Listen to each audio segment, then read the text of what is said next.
ಜಿಲ್ಲಾ ಶಿಕ್ಷಣ ಮತ್ತು ತರಬೇತಿ ಸಂಸ್ಥೆ ಮುಕ್ತ ಇದರ ಶಿಕ್ಷಕರ ಶಿಕ್ಷಣ ಯೋಜನೆಯಲ್ಲಿ ಅಡಿಯಲ್ಲಿ ಒಂದು ವಿಚಾರಗೋಷ್ಠಿ.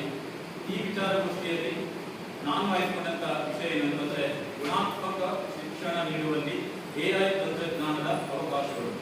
ಈ ವಿಚಾರದ ಕುರಿತಾಗಿ ಮುಂದಿನ 20 ನಿಮಿಷಗಳ ಕಾಲ ನನ್ನ ವಿಚಾರಧಾರೆಗಳನ್ನ AI ನಿರ್ಮಿತವಾಗಿ ಯಾವ ರೀತಿ ನಿರೂಪಣೆ ಮಾಡಬಹುದು ಅನ್ನೋ ಅಂಶಗಳನ್ನ ನಾವು PPT ಮೂಲಕ ಪ್ರೆಸೆಂಟೇಷನ್ ಮಾಡ್ತೇನೆ. ದಯವಿಟ್ಟು ಎಲ್ಲರೂ ಇದನ್ನ ಆಲಿಸಿ. ನಿಮಗೆ ಏನಾದರೂ ಸಮಸ್ಯೆಗಳಿದ್ದರೆ ಪ್ರಶ್ನೋತ್ತರ ಅವಧಿಯಲ್ಲಿ ನಿಮ್ಮ ಪ್ರಶ್ನೆಗಳನ್ನು ಕೇಳಬಹುದು. ಅದಕ್ಕೆ ನಾನು ಉತ್ತರಿಸಲಿಕ್ಕೆ ಪ್ರಯತ್ನ ಮಾಡ್ತೇನೆ. ಆದ್ಮೇಲೆ ನನ್ನ ಈ ಒಂದು ಪ್ರೆಸೆಂಟೇಷನ್ಗೆ ನನಗೆ ಬೆಂಬಲ, ಸಲಹೆ ಮತ್ತು ಮಾರ್ಗದರ್ಶನ ಶ್ರೀಯುತ ಈ ಪ್ರಸ್ತುತಿಯನ್ನ ನಾನು Raghavendra S Madiwal DRP primary DRC Bhatkal ನಮ್ಮ ಮುಂದೆ ನಿವೇದಿಸುತ್ತೇನೆ. ಆದ್ಮೇಲೆ 18ನೇ ಶತಮಾನದಲ್ಲಿ ಅಮೆರಿಕದ ಶ್ರೇಷ್ಠ ದಾರ್ಶನಿಕ ಜಾನ್ ಡ್ಯೂಯಿ ಇವನು ಮಾತಾಡ್ತಾನೆ, education is an adjustment to the changing environment ಅಂತ. ಬದಲಾಗುತ್ತಿರುವ ಪರಿಸ್ಥಿತಿಗೆ ಹೊಂದಿಕೊಳ್ಳುವುದೇ ಶಿಕ್ಷಣ.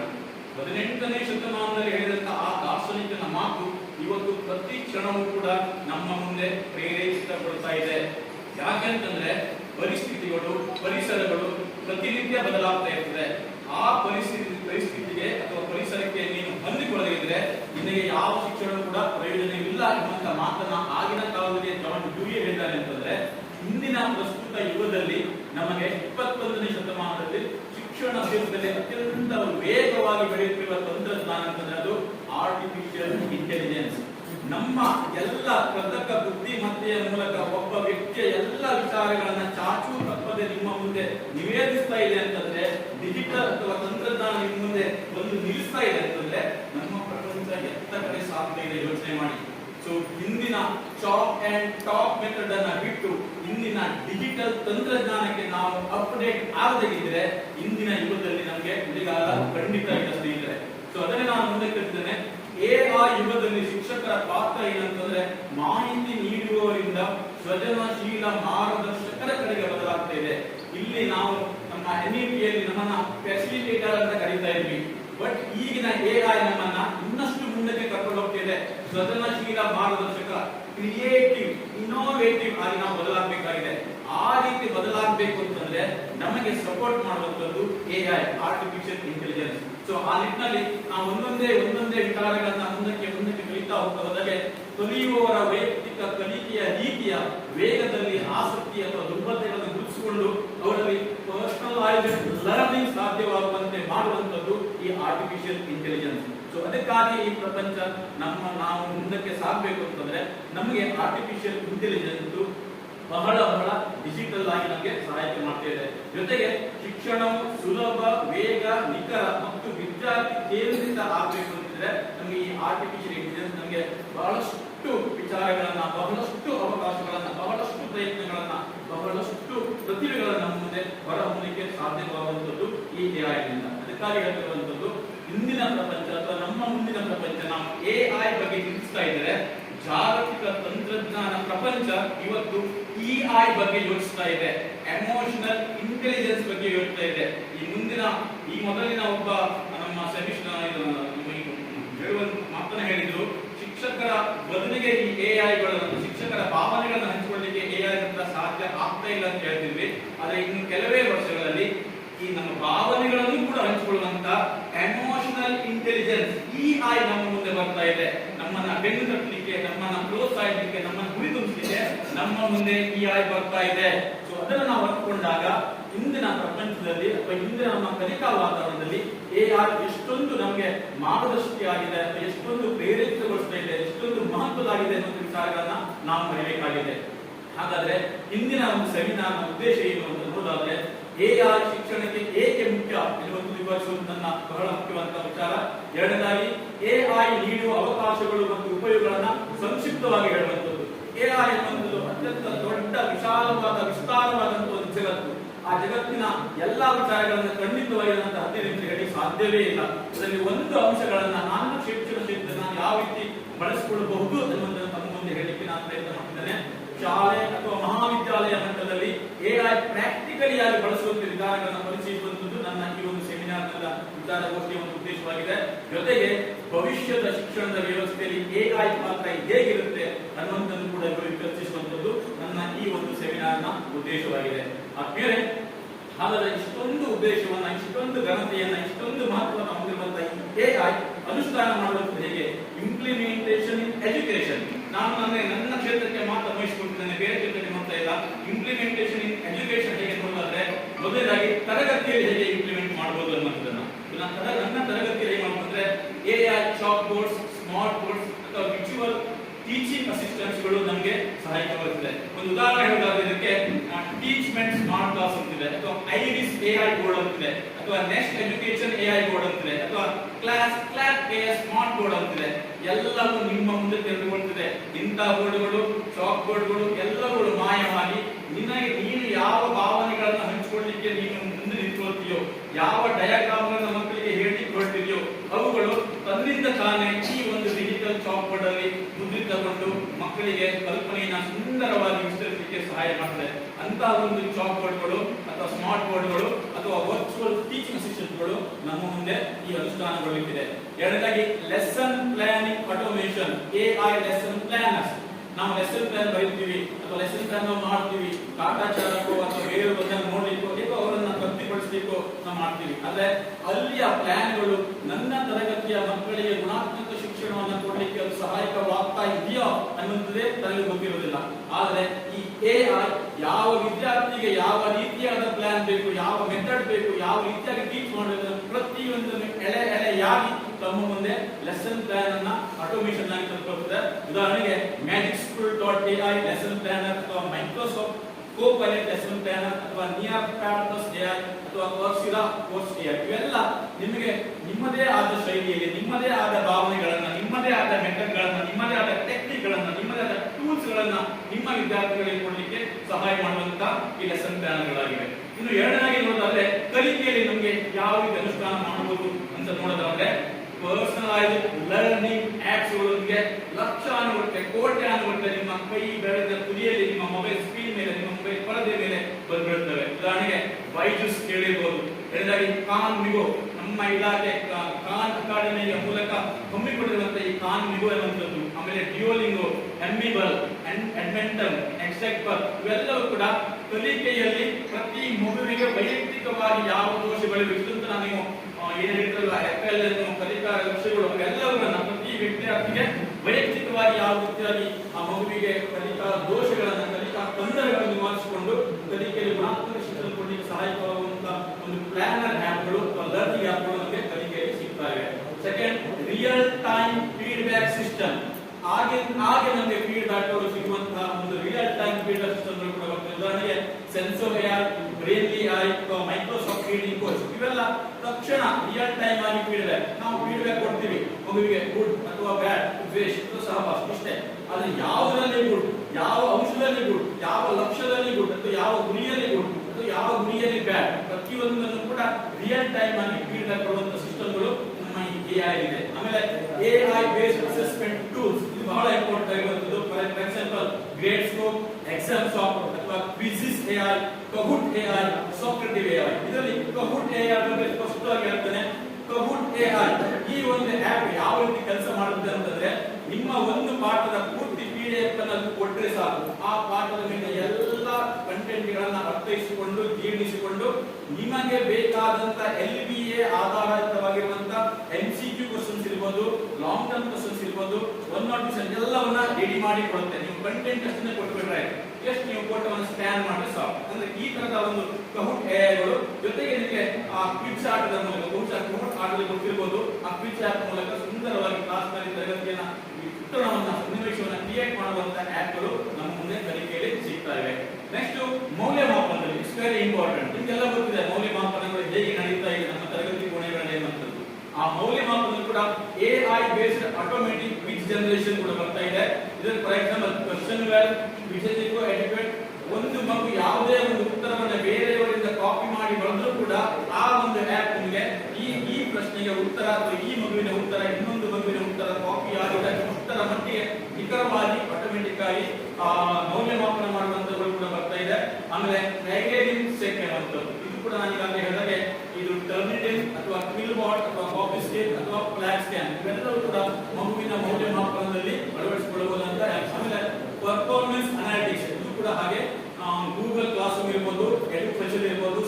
ಕುಕ್ ಇರ್ಬೋದು ಅಥವಾ ಪ್ರೊಡಿಜಿ ಇರ್ಬೋದು, ಇವೆಲ್ಲ ಮಗುವಿನ ಮೌಲ್ಯಮಾಪನವನ್ನು ಮಾಡುವಂತ ನಮಗೆ ಅನುಷ್ಠಾನಕ್ಕೆ ಸಿಗುವಂತ ಇವೆಲ್ಲ ಆ್ಯಪ್ಗಳಾಗಿರ್ತವೆ. ಇನ್ನು ಅಡ್ಮಿನಿಸ್ಟ್ರೇಟಿವ್ ಆಡಳಿತದಲ್ಲಿ ಅದು ಕೂಡ ಇಂಪಾರ್ಟೆಂಟ್ ಆಗುತ್ತೆ ನಮಗೆ. ಅಟೆಂಡೆನ್ಸ್ ಆಟೋಮೇಷನ್, ಈಗ ನಾವು ಪೇಪರ್ನಲ್ಲಿ ನೋಡಿರ್ಬೋದು, ಸಾಮೂಹಿಕವಾಗಿ ಒಂದು ಫೋಟೋವನ್ನು ತೆಗೆದು ಹಾಕಿಬಿಟ್ರೆ ಸಾಕು, ಅದು ಪ್ರತಿ ವ್ಯಕ್ತಿಯ ಪ್ರತಿ ಮಗುವಿನ ಫೇಸ್ ರೆಕಗ್ನಿಷನ್ ಮಾಡಿಕೊಂಡು ಆ ಮಗುವಿನ ಅಟೆಂಡೆನ್ಸ್ ಅನ್ನ ಎಬ್ಸೆಂಟ್ ಪ್ರೆಸೆಂಟ್ ಆ ಮಗುವಿಗೆ ಹೊಟ್ಟೆ ಬಾಳೆಹಣ್ಣು ಎಲ್ಲವನ್ನು ಕೂಡ ಕ್ಯಾಪ್ಚರ್ ಮಾಡಿಕೊಂಡು ಅಟೆಂಡೆನ್ಸ್ ಅನ್ನ ಆಟೋಮೆಟಿಕ್ ಆಗಿ ನಿಮ್ಮ ಸ್ಟ್ಯಾಟ್ಸ್ ಅಲ್ಲಿ ಇರಬಹುದು ಅಥವಾ ಡೈಲಿ ನಿಮ್ಮ ಮಿಡ್ ಡೇ ಮೀಲ್ಸ್ ನ ಒಂದು ಆಪ್ ಎಲ್ಲ ಮಾಹಿತಿಯನ್ನು ಆಟೋಮೆಟಿಕ್ ಆಗಿ ಮಾಡುವಂತ ಅಟೆಂಡೆನ್ಸ್ ಆಟೋಮೇಷನ್ ಕೂಡ ಆಪ್ಗಳು ಬರ್ತದೆ. ಈಗಾಗಲೇ ಆಲ್ರೆಡಿ ನಮ್ಮ ಕರ್ನಾಟಕದ ಅನೇಕ ಜಿಲ್ಲೆಗಳಲ್ಲಿ ಇದನ್ನ ಕೋ ಪೈಲಟ್ ಡ್ರೀಮ್ ಬಾಕ್ಸ್ ಇವೆಲ್ಲವೂ ಕೂಡ ಪ್ರತಿಯೊಂದು ಡಾಟಾವನ್ನ ಯಾವ ಸಬ್ಜೆಕ್ಟ್ ನಲ್ಲಿ ಯಾವ ಮಗು ಯಾವ ಒಂದು ಇದರಲ್ಲಿ ಹಿಂದಕ್ಕಿದೆ, ಆ ಮಗುವಿಗೆ ಯಾವುದರಲ್ಲಿ ಅದಕ್ಕೆ ಫೀಡ್ಬ್ಯಾಕ್ ಸಹಾಯ ಬೇಕು, ಇವೆಲ್ಲವನ್ನು ಕೂಡ ನಮಗೆ ಅನಾಲಿಸಿಸ್ ಮಾಡುವಂತ ಇವುಗಳು ಕೂಡ ಬಹಳಷ್ಟಿವೆ.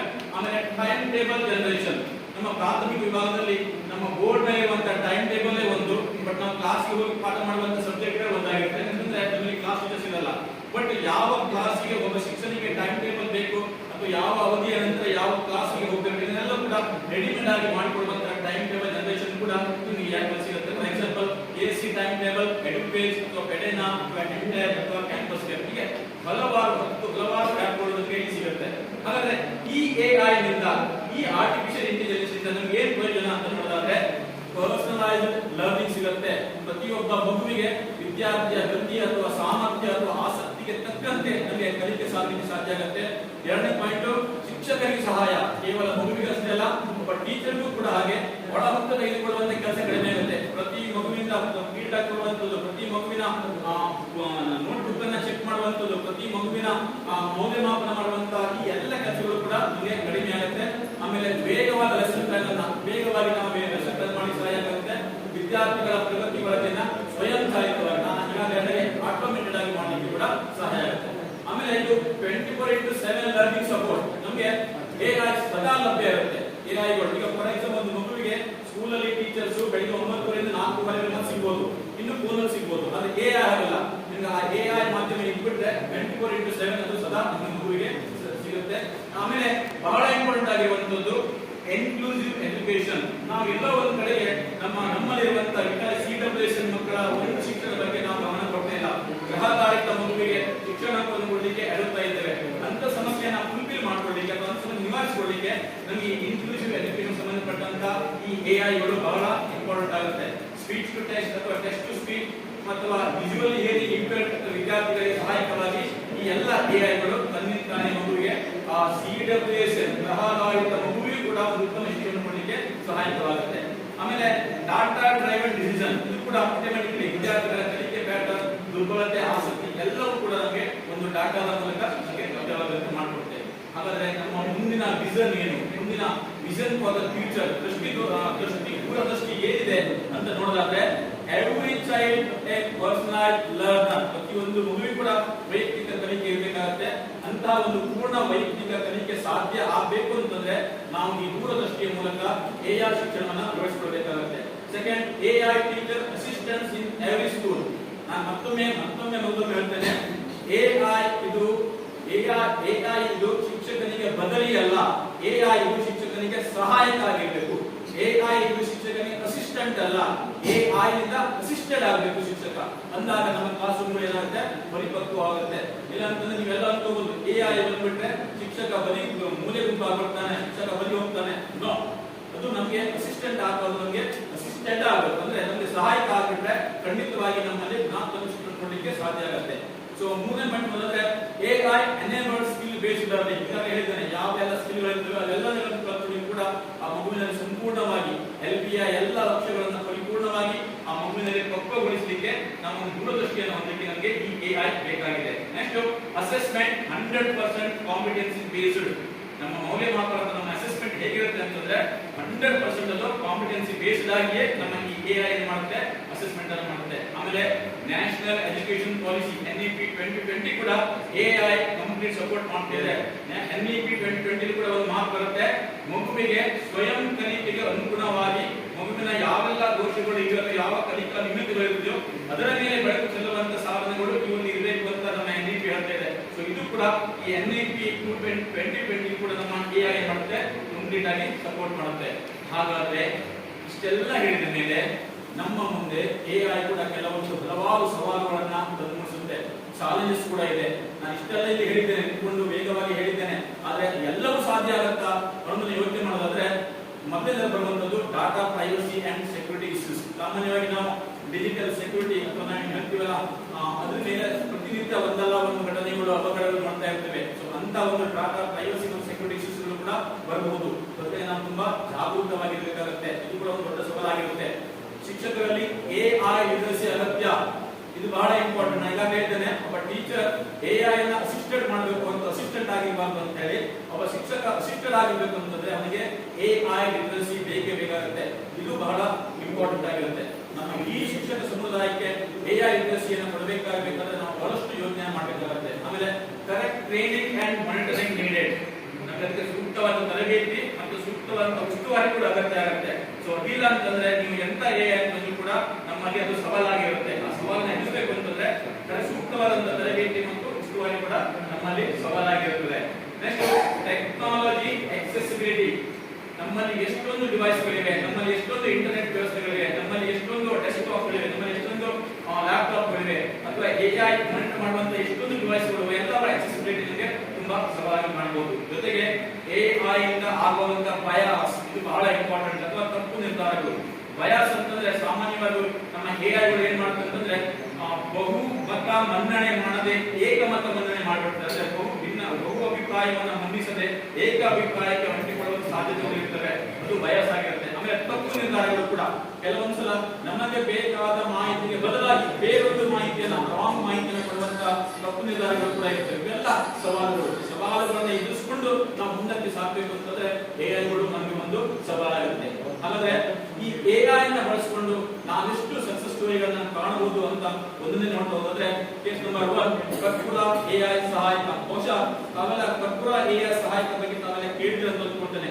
ಕರ್ನಾಟಕದ ಸರ್ಕಾರಿ ಶಾಲೆಗಳಲ್ಲಿ ಕಲಿಕೆಯ ಗುಣಮಟ್ಟ ಹೆಚ್ಚಿಸಲಿಕ್ಕೆ 2024-25 ಕಳೆದ ವರ್ಷವೇ ಪ್ರಾರಂಭವಾದಂತಹ AI ಲರ್ನಿಂಗ್ ಸಪೋರ್ಟ್ ಪೈಲಟ್ ಸ್ಟಡಿಯಾಗಿ ನಮ್ಮ ಕರ್ನಾಟಕದಲ್ಲಿ ಅಳವಡಿಸಿಕೊಂಡು ಅನೇಕ ಪ್ರಭಾವ ಬೀರುವಂತ ಉದಾಹರಣೆ ನಾವು ಇಲ್ಲಿ ಹೆಸರಿಸಬಹುದು. ಸೊ ಒಂದನೇದಾಗಿ ಇದು ಕಲಿಕೆ ಹಿನ್ನಡೆ ಕಡಿಮೆ ಮಾಡಲಿಕ್ಕೆ ಶಿಕ್ಷಕರು, ವಿದ್ಯಾರ್ಥಿಗಳು ಎರಡನೇ ಕೂಡ ಸಹಾಯ ಮಾಡುವಂತ AI ಆಧಾರಿತ ಲರ್ನಿಂಗ್ ಟೂಲ್ ಆಗಿದೆ. ಆಲ್ರೆಡಿ ನಮ್ಮ ಕರ್ನಾಟಕದಲ್ಲಿ ಕಳೆದ ವರ್ಷವೇ ಇದನ್ನ ಪೈಲಟ್ ಆಗಿ ಸ್ಟಡಿ ಮಾಡ್ತಿದ್ದೇವೆ.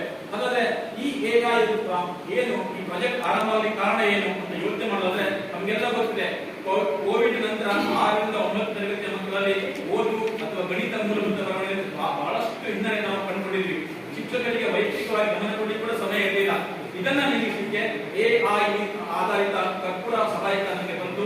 ಅದು ಹೇಗೆ ಕೆಲಸ ಮಾಡ್ತು ಅಂತಂದ್ರೆ, ಕಲಿಕೆ ಗುಣಮಟ್ಟವನ್ನು ವಿಶ್ಲೇಷಣೆ ಮಾಡ್ತು, ವಿದ್ಯಾರ್ಥಿಯ ಸಂಗ್ರಹಿತ ಉತ್ತರಗಳನ್ನ, ಓದು ಬರವಣಿಗೆಗಳನ್ನ, ಆಡಿಯೋಗಳನ್ನ ಆಧಾರವಾಗಿ AI ಏನ್ ಮಾಡುತ್ತು, ಕಲಿಕೆ ಹಿನ್ನಡೆ ಕಂಡುಹಿಡಿಯುತ್ತದೆ.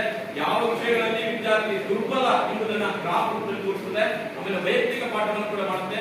ಪ್ರತಿ ವಿದ್ಯಾರ್ಥಿಗೆ ಅದರ ಮಟ್ಟಕ್ಕೆ ತಕ್ಕ ಕಸೂತಿ, ಓದು ಮತ್ತು ಗಣಿತ ಪ್ರಾಕ್ಟೀಸ್ ತತ್ವಗಳ ಬಗ್ಗೆ ಫೀಡ್ಬ್ಯಾಕ್ ಅನ್ನು ಕೊಡುತ್ತೆ. ಜೊತೆಗೆ ಶಿಕ್ಷಕರಿಗೆ ಕೂಡ ಟೀಚಿಂಗ್ ಇನ್ಸೈಟ್ಸ್ ಅನ್ನು ಕೊಡುತ್ತೆ. AI ದಿನನಿತ್ಯ ಯಾವ ಮಕ್ಕಳಿಗೆ ಹೆಚ್ಚಾಗಿ ಯಾವ ವಿಷಯ ಅಗತ್ಯ ಇದೆ, ಯಾವ ವಿಷಯ ಪುನರಾವರ್ತನೆ ಆಗಬೇಕು, ತರಗತಿಯ ಓವರ್ ಆಲ್ ಲರ್ನಿಂಗ್ ಅಂತ ಹೇಗಿದೆ, ಇವೆಲ್ಲಗಳನ್ನ ರಿಪೋರ್ಟ್ ಆಗಿ ಶಿಕ್ಷಕರಿಗೆ ನೀಡಿತು. ಸೊ ಆ ಮೂಲಕ ಅದು ಏನ್ ಮಾಡ್ತು ಅಂತಂದ್ರೆ, ಪೈಲಟ್ ಸ್ಕೂಲ್ಗಳಲ್ಲಿ ನಾವು ಕಂಡುಕೊಂಡಂತ ಬದಲಾವಣೆ, ಈ AI ಕರ್ಪೂರ ಸಹಾಯಕವನ್ನು ಮಾಡಿಕೊಂಡಂತ, ಅಳವಡಿಸಿಕೊಂಡ ನಂತರ ಅಥವಾ ಪೈಲಟ್ ಸ್ಟಡಿ ಮಾಡಿಕೊಂಡಂತ ನಮ್ಗೆ ಏನ್ ಬದಲಾವಣೆ ಕಂಡು ಬಂತು ಅಂತಂದ್ರೆ, ಮನೆಯ ಅಥವಾ ಓದುವಂತ ಒಂದು ಸ್ಕಿಲ್ ಅಲ್ಲಿ 38% ಇದ್ದಂತ ಒಂದು ನಮ್ಮ ಪ್ರಗತಿ ಅದು 71% ಗೆ ಬದಲಾಯಿತು. ಸೆಕೆಂಡ್ ಒನ್ ಮುಂದಕ್ಕೆ ನೋಡೋದಾದ್ರೆ, ಗಣಿತ ಮೂಲಭೂತದಲ್ಲಿ 42% ಇದ್ದಂತದ್ದು 68% ಆಗಿ ಬದಲಾಯಿತು. ಸಂಖ್ಯೆ, ಗುರುತು, ಜೋಡಣೆ, ಭಾಗಕ್ಕೆ ಸರಳ ವರ್ಗ ಪ್ರಾಬ್ಲಮ್ಸ್, ದೊಡ್ಡ ಸುಧಾರಣೆ, ಹೀಗೆ 42% ಇಂದ ಅದು 68% ಬದಲಾಯಿತು. ಆಮೇಲೆ ಶಿಕ್ಷಕರ ಕೆಲಸ ಕೂಡ ಸುಲಭವಾಯಿತು. ವರ್ಕ್ಶೀಟ್ ತಯಾರಿ AI ಮಾಡಿಕೊಡ್ತು. ಇಂಡಿವಿಜುವಲ್ ಟ್ರ್ಯಾಕಿಂಗ್ 70% ಆಟೋಮೇಷನ್ ಆಗಾಯಿತು. ಮಕ್ಕಳ ಕಲಿಕೆಯನ್ನು ಸುಲಭವಾಗಿ ನಿಗದಿಪಡಿಸಲಿಕ್ಕೆ ಅವಕಾಶ ಆಯಿತು. ಜೊತೆಗೆ ಬಹಳ ಇಂಪಾರ್ಟೆಂಟ್, ಆ ಪೈಲಟ್ ಸ್ಕೂಲ್ಗಳಲ್ಲಿ AI ಆಧಾರಿತ ಚಟುವಟಿಕೆ ಮಾಡಿದ್ರಿಂದ ಮಕ್ಕಳಲ್ಲಿ ಶಾಲೆ ಆಕರ್ಷಕವಾಗಿ ಕಂಡುಬಂದು ಹಾಜರಾತಿಯಲ್ಲಿ 11% ಏನಾಯಿತು, ಜಾಸ್ತಿ ಆಯಿತು. ಸೊ ಇದೊಂದು ಬಹಳ ಇಂಪಾರ್ಟೆಂಟ್ ಆಗಿರುವಂತದ್ದು. ಆಮೇಲೆ ಎರಡನೇದು ಖಾನ್ ಅಕಾಡೆಮಿ ಬಗ್ಗೆ ನಮಗೆಲ್ಲ ಗೊತ್ತಿದೆ. ಖಾನ್ ವಿಗೋ ಎನ್ನುವಂತಹ ಒಂದು ಆಪ್ ಮೂಲಕ ಈಗಾಗಲೇ ನಮ್ಮ ಇಲಾಖೆ ಜ್ಞಾನ ಸೇತು ಮತ್ತೆ ಕಲಿಕಾ ದೀಪ ಎನ್ನುವಂತಹ AI ಆಧಾರಿತ ಚಟುವಟಿಕೆ ಮಾಡ್ತಿದೆ. ಇದೆ. ಇದು ಕೂಡ ಮುಂದೆ ಎಲ್ಲ ಕಡೆ ಸಾಗಬಹುದು. ಜೊತೆಗೆ ಇನ್ನೊಂದು ಬಹಳ ಇಂಪಾರ್ಟೆಂಟ್ ಸಕ್ಸಸ್ ಸ್ಟೋರಿ ಮುಂದೆ ಹೇಳಿಕೆ ಇಷ್ಟಪಡ್ತೇನೆ. ತಾವೆಲ್ಲ ಗಮನಿಸಿದ್ರಿ ಏನಂತಂದ್ರೆ, ನಾನು ಈಗ ಕಳೆದ 4 ದಿನದ ಹಿಂದೆ ಒಬ್ಬ ಶಿಕ್ಷಕ BRCಗೆ ಜಾಯ್ನ್ ಆಗ್ತಾನೆ. ಜಾಯ್ನ್ ಆದ ತಕ್ಷಣ ಕೋಆರ್ಡಿನೇಟರ್ ಅವನಿಗೆ ಸೋಮವಾರ ಒಂದು ಸೆಮಿನಾರ್ ಇದೆ, ಈ ಸೆಮಿನಾರ್ಗೆ ನೀನು ಪಾರ್ಟಿಸಿಪೇಟ್ ಮಾಡಬೇಕಂತ. ಈಗಷ್ಟೇ ಜಾಯ್ನ್ ಆದಂತ ಒಬ್ಬ ಶಿಕ್ಷಕನಿಗೆ ಸೋಮವಾರ ಒಂದು ಸೆಮಿನಾರ್ ಇದೆ, ಅದನ್ನ ಹೇಗೆ ಅಟೆಂಡ್ ಮಾಡಬೇಕು ಅಂತ ಬಂದಿರುವಾಗ ಅವನಿಗೆ ಒಂದು ಕಾನ್ಫಿಡೆಂಟ್ ಇತ್ತು, ನನಗೆ AI ಸಪೋರ್ಟ್ ಮಾಡುತ್ತೆ ಅಂತ. ಸೊ ಅವನು AI ಮೊದಲಿಗೆ ಹೋದ. AI ನಾನೇನು PPT ಅಲ್ಲಿ ಹೇಳಿದ್ದಲ್ಲ ಎಲ್ಲ ವಿಚಾರಗಳನ್ನ, ಆ ಒಂದು ಪಾಯಿಂಟ್ಸ್ ಗಳನ್ನ AI ಅವನಿಗೆ ರೆಡಿ ಮಾಡಿಕೊಟ್ಟು, ಜೊತೆಗೆ ಎಲ್ಲ ವಿಚಾರಗಳಿಗೆ PPT ಮಾಡ್ಕೊಡ್ಬೇಕಂತ ಕೂಡ ಹೇಳ್ತು. ಅವನು ಬೇಡ, ನಾನೇ PPT ಮಾಡ್ಕೊಡ್ತೇನೆ ಅಂತ ಹೇಳ್ದ. ಆ ವ್ಯಕ್ತಿ ಈಗ ನಿಮ್ಮ ಮುಂದೆ ಬಂದ್ಕೊಂಡು ಸೆಮಿನಾರ್ ಮಾಡ್ತಾನೆ. ಆ ವ್ಯಕ್ತಿ ನಾನೇ. ಅಂತಂದ್ರೆ ಒಬ್ಬ AI ಒಬ್ಬ ಚಾಟ್ GPT ಅನ್ನು ಬಳಸಿಕೊಂಡು ಯಾವ ರೀತಿ ಪಾಯಿಂಟ್ಸ್ ಗಳನ್ನ ಸುಲಲಿತವಾಗಿ ರೆಡಿ ಮಾಡಬಹುದು, ನಿಮಗೆ ಸಹಾಯಕ ಆಗಬಹುದು ಅನ್ನೋದನ್ನು ಕೂಡ ಇಲ್ಲಿ ನಾನು ನಿವೇದಿಸಿಕೊಂಡಿದ್ದೇನೆ. ಹೀಗೆ ಅನೇಕ ಕೇಸ್ ಸ್ಟಡಿಗಳನ್ನು ಮಾಡ್ಕೊಳ್ಬಹುದು. ಯಾವ ಪಾಯಿಂಟ್ಸ್ ಗಳು ಬೇಡ, ಎಲ್ಲವೂ ಕೂಡ ರೆಡಿಮೇಡ್ ಮಾಡಿ ನಿಮಗೆ ಕೊಡುತ್ತೆ. ಅಂದ್ರೆ ಈಗ ನಾನು ವಿದ್ಯಾರ್ಥಿಗಳ ಯೋಚನೆ ಮಾಡಿದಾಗ ವಿದ್ಯಾರ್ಥಿಗಿಂತ ಕುತೂಹಲವಾದ ನಮ್ಮ ಸ್ಕೂಲ್ಗಳಲ್ಲಿ ಅಥವಾ ನಮ್ಮ ತಾಲೂಕಿನಲ್ಲಿ ಬಹಳಷ್ಟು ವಿದ್ಯಾರ್ಥಿಗಳು ಏನ್ ಮಾಡ್ತಿದ್ದಾರೆ ಅಂತಂದ್ರೆ ಈ ಚಾಟ್ GPT ಅನ್ನು ಮಾಡಿಕೊಂಡು ಅವರೇ ಬಂದೇ ಆದಂತಹ ಒಂದು ವಾಕ್ಯಗಳನ್ನ ಪ್ರಬಂಧಗಳನ್ನ ಮಾಡ್ತಿದ್ದಾರೆ. ನಮ್ಮ ಸ್ಕೂಲಲ್ಲಿ ಪ್ರತಿ ವರ್ಷ ಆಗಸ್ಟ್ 15ಕ್ಕೆ ಅದು ಜನವರಿ 26ಕ್ಕೆ ಬಂದ ತಕ್ಷಣ ಚಿಕ್ಕ ಮಕ್ಕಳು ಬರ್ತಿದ್ರು, ಸರ್ ನಮ್ಮೊಂದು ಪ್ರಬಂಧ ಬರ್ಕೊಡಿ, ಸರ್ ನಮ್ಮೊಂದು ಎಸ್ಸೆ ಬರ್ಕೊಡಿ, ಸರ್ ನಮ್ಮೊಂದು ಹಿಂದಿಯಲ್ಲಿ ಒಂದು ಭಾಷಣ ಬರ್ಕೊಡಿ ಅಂತ.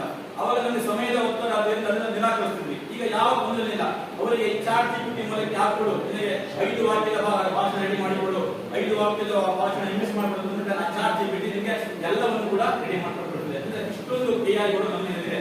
ಹಾಗಾದ್ರೆ ಭವಿಷ್ಯದಲ್ಲಿ ನಾವು ಶಿಕ್ಷಣವನ್ನು ನೋಡೋದಾದ್ರೆ ನಮಗೆ ಇದು ಹೈಬ್ರಿಡ್ ಲರ್ನಿಂಗ್ ಪ್ಲಸ್ ಟೀಚರ್, ಇಂಥ ಒಬ್ಬ ಗುರುವಿನ ಜೊತೆಗೆ ಹೈಪರ್ ಟೆಕ್ನಾಲಜಿ ಇರುವಂತಹ ಹೈಬ್ರಿಡ್ ಲರ್ನಿಂಗ್ ಇದೆ.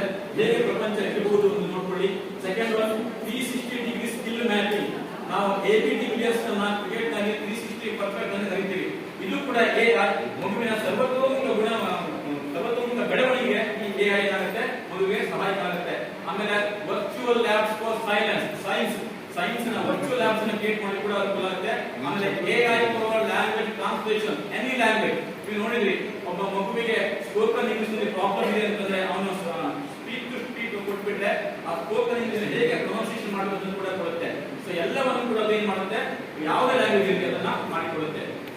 ಆಮೇಲೆ creative learning through AI tools, videos ಇರ್ಬೋದು, ಡಯಾಗ್ರಾಮ್ಸ್ ಇರ್ಬೋದು, ಸೈಮ್ಯುಲೇಷನ್ಸ್ ಇರ್ಬೋದು. ಸೊ ಯಾವುದನ್ನು ಕೂಡ ಇದು ಕೂಡ ನಾವನ್ನ ಮಾಡಲಿಕ್ಕೆ ಕೊಡಬಹುದು. ಸೊ ಇಷ್ಟನ್ನೇ ಹೇಳ್ತಾ ನಾನು ಈಗಾಗಲೇ ಹೇಳಿದಾಗೆ AI ಶಿಕ್ಷಕರನ್ನ ಬದಲಾಯಿಸುವುದಿಲ್ಲ, ಆದ್ರೆ ಶಿಕ್ಷಕರಿಗೆ ಅದು ಪರಿಪೂರ್ಣ ಸಹಾಯಕ ಆಗುತ್ತೆ. ಹಾಗಿದ್ದಾಗೆ ಮಾತ್ರ ನಮ್ಮ ಮುಂದಿನ ಶಿಕ್ಷಣ ಏನಾಗುತ್ತೆ, ತುಂಬಾ ಗ್ರ್ಯಾಂಡ್ ಆಗಿರುತ್ತೆ. ಜೊತೆಗೆ AI ನ ಸರಿಯಾದ ಬಳಕೆ ಮಾಡಿದ್ರೆ ಗುಣಮಟ್ಟದ ಸಮಗ್ರ ಮತ್ತು ಸಮಾನ ಶಿಕ್ಷಣ ಶಾಲೆಗಳಿಂದಲೂ ಗ್ರಾಮೀಣ ಶಾಲೆಗಳಿಂದಲೂ ಕೂಡ ಸಾಧ್ಯ. ಜೊತೆಗೆ ಭವಿಷ್ಯದಲ್ಲಿ AI ಲಿಟರಸಿ ವಿದ್ಯಾರ್ಥಿಗಳಿಗೆ ಮತ್ತು ಶಿಕ್ಷಕರಿಗೆ ಇದು ಮೂಲ ಕೌಶಲ್ಯವಾಗಲಿದೆ ಎಂದು ಹೇಳ್ತಾ ನನಗೆ ಮಾತಾಡಲಿಕ್ಕೆ ಅವಕಾಶ ಕೊಡುವುದೆಲ್ಲರಿಗೂ ಹೇಳ್ತಾ ಈಗ ನಾನು ಇಲ್ಲಿ ನಿವೇದನೆ ಮಾಡುವಂತಹ ಅಂಶಗಳ ಮೇಲೆ ಪ್ರಶ್ನೆಗಳಿದೆ, ಪ್ರಶ್ನೆಗಳನ್ನ ಕೇಳಬೇಕು.